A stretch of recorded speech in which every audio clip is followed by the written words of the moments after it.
La crise, elle n'est pas que bio. Si on regarde le marché de l'alimentaire, il se contracte de 1% cette année en grande distribution.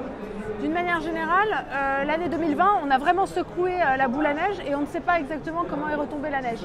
Certains rayons sont effectivement en baisse, mais par exemple la farine, c'est moins 18% en bio, mais c'est moins 21% en non bio. Tout ça parce que on a massivement stocké par exemple la farine pour faire des gâteaux pendant le confinement et là on déstocke. Donc c'est une crise qui est plutôt générale. Sur le lait, ça fait des années que le lait de vache non bio est en baisse.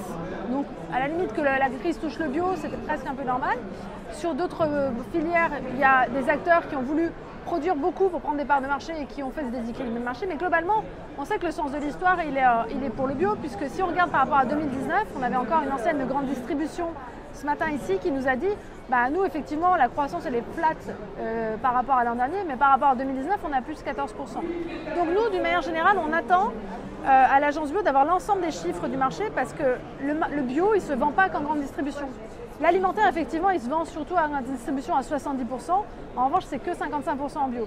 Donc il va falloir attendre de collecter les données de tous les autres circuits. Alors il y a la restauration hors domicile, il y a la vente directe qui est très forte en bio puisqu'il y a plus d'une ferme sur deux qui vend en bio en direct, donc ça fait 26 000 points de vente.